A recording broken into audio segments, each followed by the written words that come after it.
মাইরে হয় পাতালে নাই হাসপাতালে, ঠিক না বেঠিক? নিজে তো মরে আর পরের মেয়ে উডা এখনো বিয়ে হয়নি, উডারও বিধবা করল। শয়তান। মোটরসাইকেল একটু আস্তে চালানো যায় না? আস্তে চালানো যাবে? আগামীতে চালাবেন ইনশাআল্লাহ, সাবধান। আর পিছনে যদি থাকে ওরে বাবা সাপ যাচ্ছে, ওগের প্রতি মানুষের সাপ যাচ্ছে, অভিশাপ আছে না নাই? এরপরে অমনি ধাম করে মেরে নেটওয়ার্কের বাইরে। আমার দোস্ত বলতেছে, দোস্ত এইরকম করে চালাই কেন? আমি বলছি যে পাওয়ার ব্যাংক পিছনে, ও তো চার্জ পুরোবে না, ও চার্জ বাড়িয়ে গেছে। আজকালকের ছেলেরা বই নিয়ে আর বসে না, ও বাবা গুগলে সার্চ করিয়া পড়ে। ওরে কালের মেয়েরা কোরআন হাদিস ধরে না, ও আল্লাহ টিকটকে ভিডিও ওরা করে। আজকালকের ছেলেরা বই নিয়ে আর বসে না, গুগলে সার্চ করিয়া পড়ে। আগের সময় প্রেম করিলে দেলোয়ার ভাই বলতো পাইছো কি, এখন বলে শখ করিয়া বাবু তুমি খাইছো কি? বাবু তুমি খাইয়াছ না? খাইনি, ও ফিডার খাবে। শয়তান। বাবু তুমি বাবু হইয়াছে এখন।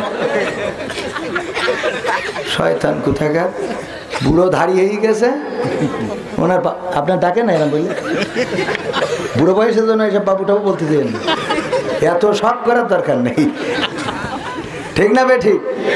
এক মুরব্বী বাসে উঠেছে, উঠে ওর ওই বউ বুড়ো, এরম আমার সভাপতি তো আপনি পাশের দার মতো সভাপতি বললে লাভ নেই, মেরি বসতে পারে।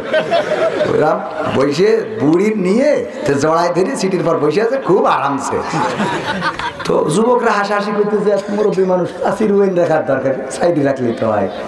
তো দেলোয়ার ভাইও ছিল ওই বাসে। দেলোয়ার ভাই বলতেস কি যে চাচা বুঝতে পারছেন না, আপনি সুজানগরের মানুষ, মান সম্মান থাকলো কিছু।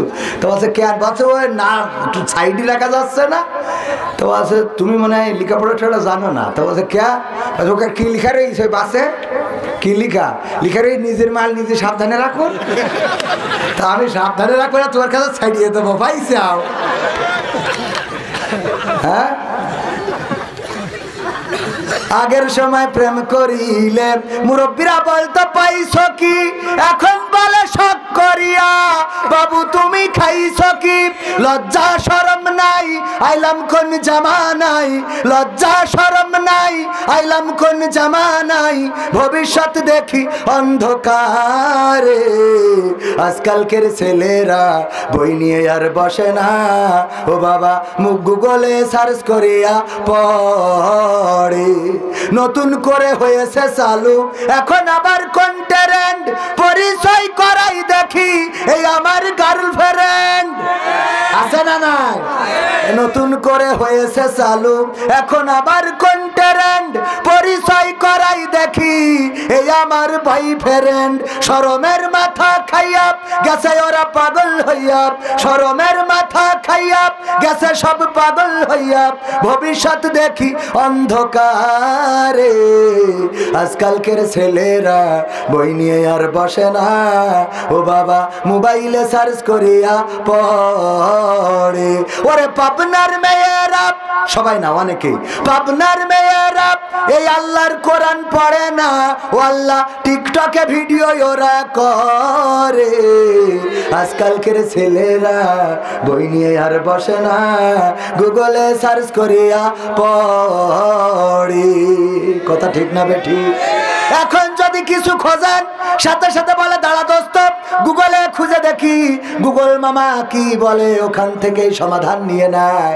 আর আগের সময় যদি মেয়ে দেখতে যেত, আমার দেলোয়ার ভাই যখন বিয়ে করেছেন অনেক বয়স, আমার আব্বার থেকে একটু কম বয়স, আমার ভাই মানুষ, উনি যখন বিয়ে করেছেন তখন উনার পাত্রী যখন উনার স্ত্রীকে দেখতে গিয়েছিল, উনার আত্মীয় স্বজন মা বাবা দাদা দাদি বা আপনজনেরা যাওয়ার পরে মেয়ের কাছে জিজ্ঞাসা করেছিল, মাগো আল্লাহর এই কোরআনটা পড়তে পারো নাকি?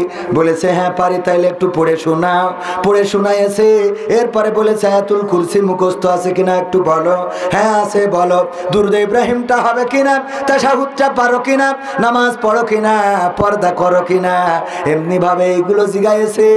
আর এখন উনার ছেলের বিয়ে দেবে, উনার আর জাতি দেয় না, আমাদের মতো ইয়াং হুজুর নিয়ে যায়, নিয়ে যেয়ে জিজ্ঞেস করতে হয় মেয়ের কাছে যে হ্যাঁ ভাবি আপনার টিকটক আইডিতেই ফলোয়ার কতজন? ঠিক না বেটে? টিকটক আইডি আছে তো, ভিউজ হয় ভালো? ওরে বাবা, এরা বলছে কথা সত্য। এই সত্যি বলছে না মিথ্যা বলছে? সমাজটা কোথায় গেছে আপু? ফেসবুকে ফলোয়ার, ফ্রেন্ড ফলোয়ার কত আছে? ফেসবুকে মনিটাইজেশন করেছেন? রিলস করলে কি আর্নিং আসে? আরে বাবা, এইগুলো খোঁজে না? খোঁজে না? আমার বাবাজিরা হয়তো বুঝবেন না, একটু কষ্ট হবে, কিন্তু এইগুলো এখন বলা ছাড়া উপায় নেই। তাও বললেও লজ্জা আসছে না। কি বলবো, লজ্জাই নেই, লজ্জাই নেই। লজ্জা কিরাম হয়ে গেছে এখন। আমাদের মাহমুদুল হাসান জিহাদি বলছিল, বলছে মাহফিল করে যাচ্ছি, দেখি যে একজন রাস্তার পাশে বসে প্রাকৃতির কাজ সারতেছে। মানে বুঝতে পারছেন তো, মানে পায়খানা ফেলছে। তো মোটরসাইকেল ওয়াজ করে বেড়ায়। তো আমার আব্বার বন্ধু মানুষ মারা গেছে রাহিমাহুল্লাহ, আল্লাহ তার কবরকে জান্নাতের বাগান বানান বলেন আমি। তো উনি একটু লজ্জা দেওয়ার জন্য, যে যাতে লজ্জা পায়, একটু মোটরসাইকেলের হেডলাইটটা ঘুরাই ধরিছে যে আজ যেন জীবনে খোলা জায়গায় পায়খানা না করে। ও লজ্জা পেয়ে লুঙ্গি তুলে মুখ ঢেকে বসে আছে। মানে কত লজ্জা ওর, যে নিচেই যা হয় হোক, উপরে যেন কেউ না দেখে। খোলা মেলা বইলেও আমি ঠিক করতে পারছি না এই যুবকরা। তাহলে এদের কি করে ঠিক করবো, আমি টেনশনে আছি। তবে আলহামদুলিল্লাহ যুবকরা আমাকে ভালোবাসে, আমাদেরকে ভালোবেসে, আল্লাহ তার রাসূলকে ভালোবেসে অনেকেই এখন মানে সুপথ ধরেছে। আগে television, serial, cinema, Manna, Shakib Khan এগুলো দেখতো, এখন ওরা এসে বলে হুজুর আমরা আপনার ভিডিও দেখি, আপনার ভক্ত। এটা কিছুটা হইলো ভালো না খারাপ? মিজানুর রহমান আজহারি ভাইয়ের ভক্ত আছে না নাই? তারপরে আমির হামজা ভাইয়ের ভক্ত, ইয়াং জেনারেশন। এটা আলহামদুলিল্লাহ পরিবর্তন আসছে, পরিবর্তন আসতে হবে। যে যুবকেরা নিজেদেরকে পরিবর্তন করছে, এরাই প্রকৃত অর্থে জান্নাতি যুবক। আল্লাহ রাব্বুল আলামিনের নবী বলেছেন 5টা প্রশ্নের উত্তর দেয়া ছাড়া ওই দিন কোন আদম সন্তান তার কদম উঠাতে পারবে না। 1 নম্বর প্রশ্ন হলো তার হায়াতটা কোন পথে ব্যয় করেছে। 2 নম্বর প্রশ্ন হলো যৌবনকালটা কোন পথে ব্যয় করেছে। 2 নম্বর গুরুত্বপূর্ণ প্রশ্ন কি? যৌবনকালটা কোন পথে ব্যয় করেছে। আমার যুবকেরা, এই যৌবনকালের যে জোর, এই সময় রাতকে দিন মনে করে, দিনকে রাত মনে করে। যদি চায় কাউকে মারতে পারে, ধরতে পারে, যদি চায় কাউকে কাটতে পারে, যদি চায় কারো নামে মামলা দিতে পারে। কিন্তু বৃদ্ধরা কি এখন পারবে? না, পারবে না। যৌবনকালের ইবাদত বিশ্ব নবী সাল্লাল্লাহু আলাইহি ওয়াসাল্লাম বলেছেন, যদি কেউ যৌবনকালে একটা বার সিজদা দেয়, আল্লাহ রাব্বুল আলামিন তার আমলনামায় 70টা সিজদার সওয়াব লিখে দেন। বলেন সুবহানাল্লাহ। আর যৌবনকালে, বৃদ্ধকালে যদি কেউ একটা বার, যদি কেউ 70 বার সিজদা দেয়, তাইলে যৌবনকালের একবার সিজদা দেওয়ার সমান। অপর দিকে যদি যৌবনকালে কেউ 70টা গুনাহ করে, তাইলে যৌবনকালে একটা গুনাহ করার সমান। আর বৃদ্ধকালে যদি কেউ সওয়াব করতে চায়, 70টা সওয়াব করলে যৌবনকালে একটা সওয়াব করার সমান। বলেন সুবহানাল্লাহ। হিসাব কি মিলেছে? যৌবনকালে যেটা করবেন সেটা বৃদ্ধকালে করার থেকে 70 গুণ বেশি সওয়াব। সুবহানাল্লাহ। সুতরাং আমার যুবকেরা, নামাজি হতে হবে। 1 নম্বর কাজ হলো নামাজ ছাড়া যাবে না। যে কোনো পরিস্থিতিতে, যে কোনো সময়, যে কোনো অবস্থায় নামাজ ছাড়া যাবে না। আমার যুবকেরা হাতে ধরে বলবো, পায়ে ধরে বলবো, বিশ্বনবী ইন্তেকালের সময় বারবার করে নামাজের কথা বলেছেন, as-সালাত as-সালাত, নামাজ নামাজ, তোমরা নামাজ ছেড়ে দিও না। আল্লাহর নবী একবার হুঁশ হারায়, আবার হুঁশ ফিরে পান, এতটাই অসুস্থ হয়ে পড়লেন। আল্লাহর নবী লম্বা একটা সময় হুঁশ হারালেন। নামাজের ওয়াক্ত হয়ে গেল, মাগরিবের সালাত অথবা ইশার সালাত। আল্লাহর নবীর সাহাবীরা নিজেরা চিন্তা করলেন, আল্লাহর রাসূল যেহেতু অসুস্থ, নামাজটা শুরু করে দেই। মসজিদে নববীতে নামাজ জামাত শুরু করে দিলেন। আবু বকর রাদিয়াল্লাহু তাআলা আনহু ইমামতিতে। যখন আল্লাহর নবীর হুঁশ আসলো, তখন দেখেন মসজিদে নামাজের ইমামতি হচ্ছে, নামাজ চলছে। বিশ্বনবী আম্মা আয়েশা রাদিয়াল্লাহু তাআলা আনহাকে বললেন, ওগো আয়েশা, মসজিদে নববীতে কি জামাত শুরু হয়ে গেছে নাকি? আম্মা আয়েশা বললেন, ওগো বিশ্বনবী, আপনার একবার হুঁশ আসে, একবার হুঁশ চলে যায়। আপনি অসুস্থ, এতটাই অসুস্থ, অনেক লম্বা সময় ধরে আপনার হুঁশটা আসে নাই, নামাজের ওয়াক্ত চলে যাচ্ছে, এই চিন্তায় আমার বাবার অনুমতিতে, আমার বাবার ইমামতিতে সাহাবীরা নামাজে দাঁড়িয়েছেন। আল্লাহর নবী বললেন, ও আয়েশা, তুমি আমাকে একটু সোজা করে বসাও, আমার ঘাড়টা একটু সোজা করে দাও, মসজিদের নববীর দিকে করে দাও। আল্লাহর নবীর স্ত্রী আম্মা আয়েশা রাদিয়াল্লাহু তাআলা আনহা নবীকে উঠালেন, বসালেন, মসজিদের নববীর দিকে মুখটা করে দিলেন। আল্লাহর নবী অপলক দৃষ্টিতে তাকিয়ে আছেন, দুটি চল বেয়ে চোখের অশ্রুগুলো ঝরে পড়ে, দাড়ি ভিজে টপ টপ করে পড়ে। আম্মা আয়েশা রাদিয়াল্লাহু তাআলা আনহা বললেন, ওগো নবী, আজকে আমার পিতা আপনার জায়গায় দাঁড়িয়ে ইমামতি করছে, এই জন্য বুঝি আপনি কষ্ট পেয়েছেন নবী গো, আপনি এটাকে ক্ষমা করে দেন। আল্লাহর নবী বললেন, ওগো আয়েশা, তুমি জানো না আজকে আমার এই চোখের অশ্রু এটা কোনো কষ্টের অশ্রু নয়, এটা আমার আনন্দ অশ্রু। কারণ এই নামাজটা কায়েম দেখার জন্য আমি ওই মক্কায় কত কষ্ট করেছি, 3টা বছর আমি ওপেন বের হতে পারি নাই, রাতের অন্ধকারে অন্ধকারে বেরিয়েছি, মানুষকে দাওয়াত দিয়েছি, মানুষের বাড়িতে বাড়িতে গিয়েছি, দাওয়াত দিয়েছি। যখন আমি প্রকাশ্যে আসলাম তখন কাফেরেরা আমার নির্যাতন শুরু করে দিল। আবু জাহেল আমার মাথায় আঘাত করলো, আমার কপাল ফেটে গেল, রক্ত ফিনকি দিয়ে বের হয়ে গেল। যখন আমি নামাজের সিজদায় যেতাম, ওই কাফেরেরা উটের মরা পচা নাড়ি ভুড়িগুলো আমার মাথার উপরে চাপিয়ে দিত। আমি ওই মক্কার অলিতে গলিতে দাওয়াতি কাজ করে বেরিয়েছি, পাথর ছুঁড়েছে, কেউ পাগল বলেছে, কেউ থুতু নিক্ষেপ করেছে। তারপরে আমাকে তায়েফের জন্য ডাকলো, আসো তায়েফবাসীরা বলল, আসো আমরা ইসলাম কবুল করে নেব। তায়েফে গেলাম, পাহাড় থেকে পাথর ছুঁড়ে আমাকে রক্তাক্ত করলো, আমার পায়ের পাদুকা, আমার পায়ের জুতা পর্যন্ত রক্তে আটকে গেল। ওগো আমার আয়েশা, শুধু তাই নাই, আমার জন্মভূমি, আমার মাতৃভূমি, আমার ভালোবাসা, আমার বেড়ে ওঠা সেই দেশে আমাকে থাকতে দিল না, হিজরত করে আসতে হলো মদিনায়। তাও তাদের ষড়যন্ত্র থামলো না। বদর, উহুদ, খন্দক, মুতার, তাবুক, কত যুদ্ধ করলাম, 27টি যুদ্ধ করেছি এই হাতে তরবারি নিয়ে। উহুদের ময়দানে আমার দান ভেঙেছে, আমার মাথার হেলমেট ভেঙে মাথায় ঢুকেছে, আমি শহীদ হয়েছি, খবর ছড়িয়েছে। এমনি ভাবে কষ্ট করেছি যেই নামাজটা কায়েম দেখার জন্য।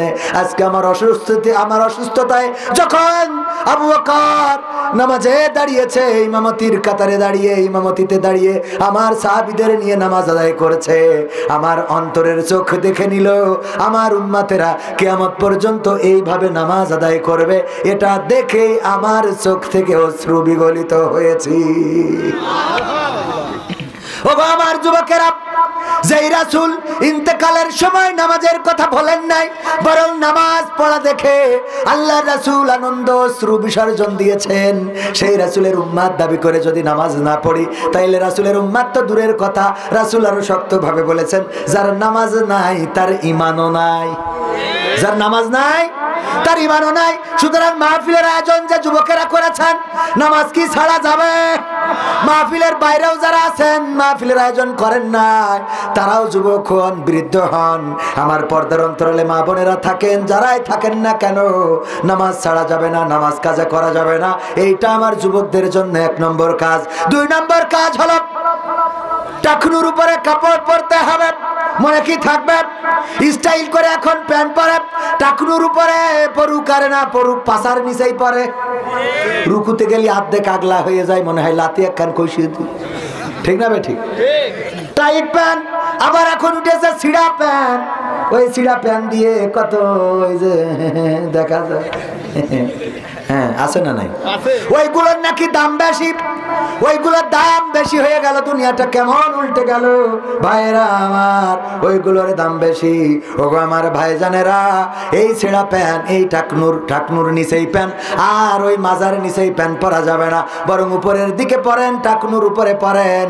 টাকনুর উপরে পড়লে এইটাই হলো উত্তম পন্থা। রাসূল সাল্লাল্লাহু আলাইহি সাল্লাম বলেছেন যদি কেউ টাকনুর নিচেই কাপড় পরে অহংকার বসাতো, অনেকেই বলে অহংকার না করে পরা যাবে, আমাদের সেটার দিকে যাওয়ার দরকার নাই, যেহেতু আল্লাহ রাসূল বলেছেন টাকনুর নিচেই যদি কেউ কাপড় পরে অহংকার বসাতো ওই অংশটুকু জাহান্নামে যাবে। আসলে কি পা কেটে জাহান্নামে দেবে নাকি? পা কেটে দেবে, তার মানে ওই পার টানে চলে যেতে হবে। আর ওই অংশ যদি জাহান্নামে দেয়, আবু তালিবের শাস্তি কি জাহান্নামের?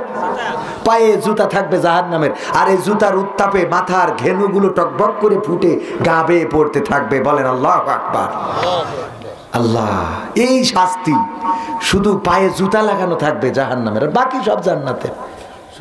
তাই সবচেয়ে অল্প, সবচেয়ে কম, নিম্নতম শাস্তি এইটা থাকবে, তাই এই অবস্থা। এই জন্যে টাকনুর উপরে কাপড় পরবো, রাজি আছি আমরা? 3 নম্বর কাজ হলো দাড়িটার চাচা যাবে, আসাসা হতে হবে, দাড়ি আর কাটা যাবে না, দাড়িটারে সংরক্ষণ করতে হবে, শেভ করা যাবে না, সেভ করতে হবে, দাড়িটারে সেভ করবেন আমার ভাইয়েরা। এইটা হলো 3 নম্বর কাজ। 4 নম্বর হলো সৎ কাজের আদেশ দেব, 5 নম্বর কাজ হলো অসৎ কাজে বাধা দেব। এই 5টা কাজ দিলাম। কয়টা কাজ বলেন? 1 নম্বর কি? নামাজ। 2 নম্বর টাকনুর উপরে কাপড়। 3 নম্বর কাজ হলো দাড়িটাকে সংরক্ষণ। 4 নম্বর কাজ অসৎ কাজের আদেশ, আর 5 নম্বর কাজ হলো অসৎ কাজে বাধা দিয়া। এই 5টা কাজ যদি কেউ করেন, আজকের এই আলোচনা শোনার পর থেকে আল্লাহর কসম করে বলি দুনিয়ার জীবনটা বদলে যাবে, আর পরকালীন জীবনটা মুক্তির হয়ে যাবে। বলেন সুবহানাল্লাহ। করা যাবে না, কঠিন কাজ নাই। যারা স্মার্ট হতে চায় চুলের কুত্তা কাটিং দেয়, আছে না নাই? তারপরে কিছু অংশ লাল করে ঘোড়ার লেজের মতো, তারপরে ওই চুল খালি ঝাড়া মারে মির্গের রুগীর মতো, আছে না নাই? আরে বাবা, স্টাইল কি! আগের সময় যদি কেউ চিকনা থাকতো, আমার দেলোয়ার ভাই বলতে তুই কি কিছু খাস নে নাকি, এত চিকনা হয়ে যাচ্ছিস কেন? আর এখন যদি কেউ চিকনা হয়, দেলোয়ার ভাই কয় কিছু খাওয়া ধরেছিস নাকি? তার মানে এখন খাইলে চিকন হয়। চাচা বুঝেছে, আলহামদুলিল্লাহ। এগুলো বোঝার দরকার আছে না নাই? এখন এইগুলো খাচ্ছে ঠিক হচ্ছে না। ও আমার ভাইরা, ওইগুলোর ধারের কাছেও তো যাওয়া যাবে না। ফ্রি ফায়ার খেলা যাবে না, পাবজি খেলা যাবে না, মোবাইলে বেশি সময় কাটানো যাবে না। আমি বলি, আমার কোনো কন্টেন্টও যদি মোবাইল না চালিয়ে, আমার কন্টেন্ট যদি না দেখেন, আমি খুশি হব। আমার কন্টেন্ট শুধু তাদের জন্য যারা মোবাইলের আসক্তি ছাড়তে পারে না, তাদেরকে আমরা কোনো না কোনো বিনোদন দিয়ে একটু টিকাইয়ে রাখতে চাই, যেন ওরা অন্তত পরিমণি, লাইলি, মজনু, তারপরে ওই যে ঐশ্বরিয়া রায়, কারিনা কাপুর আর ওই মন্দনা, এইগুলো যেন না দেখে বেড়ায়, ওরা যেন অন্তত আমাদের দেখে। ঠিক না বে ঠিক? খারাপ কাজ থেকে কোনো না কোনো ভাবে ব্যস্ত রাখা, ও অন্তত ওইগুলো বাদ দিয়ে এইগুলো করুক। এগুলো করার দরকার আছে না নাই? তুমি যার লাগে এমবি ভরো, তার তো বাটন ফোন।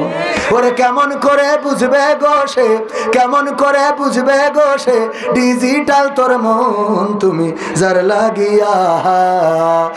যার লাগিয়া এমবি ভরো, তার তো বাটন ফোন। মেসেজ দিলে সিন করে না, দেয় না তো রিপ্লাই, ভিডিও কলে বলবা কথা, ক্যামেরা তার নাই রে, ক্যামেরা তার নাই। কথা ঠিক আছে? মেসেজ দিলে সিন করে না, দেয় না তো রিপ্লাই, ভিডিও কলে বলবা কথা, ক্যামেরা তার নাই রে, ক্যামেরা তার নাই। ওরে ডিজিটাল এই যুগ জামানাই, ডিজিটাল এই যুগ জামানাই, অ্যানালগ তার মন। তুমি যার লাগিয়া এমবি ভরো, তার তো বাটন ফোন। প্রেম প্রীতি ভালোবাসা বিয়ের আগে নয়। ঠিক না বেঠে? এই কথা বলবো বুঝলে তো এতক্ষণ ওই কথা বললাম। কথা বোঝেননি? প্রেম প্রীতি ভালোবাসা বিয়ের আগে নয়, মনের মধ্যে রাখো যুবক আল্লাহ তাআলার ভয় রে, পরকালের ভয়। প্রেম প্রীতি ভালোবাসা বিয়ের আগে নয়, মনের মধ্যে রাখো যুবক আল্লাহ তাআলার ভয় রে, পরকালের ভয়। ওরে তবেই তুমি মুক্তি পাবা, তবেই তুমি মুক্তি পাবা, হাওয়া দোজখের আগুন তুমি যার লাগিয়া এমবি ভরো তার তো বাটন। এই কথাগুলো আমি বিনোদন দিয়ে কেন বলি? আমি আমার যুবককে বুঝাতে চাই প্রেম প্রীতি বিয়ের আগে করা যাবে, বিয়ের আগে করা যাবে না, আবার বিয়ের পরেও নিজের বউয়ের বাইরে করা যাবে না, যাবে না। এই কথাগুলো বলার জন্য সুরে সুরে এই কথাগুলো বললাম, কারণ আমার যুবকেরা গান শোনে তুমি যার লাগিয়া কি করো তুমি গাথরে সখী, হ্যাঁ বকুল ফুলের মালা। হ্যাঁ আমার হুজুর তুমি কার লাগিয়া গাথরে সখী বকুল ফুলের মালা। ওরে তারপরে মনে নেই, যা হয় হোক। ওগো আমার ভাইরা, এই যে গানের সুরে কেন গাইলাম? আমার অনেক মানুষ আছে গান পছন্দ আছে না নাই? কথা কয় না, আছে না নাই?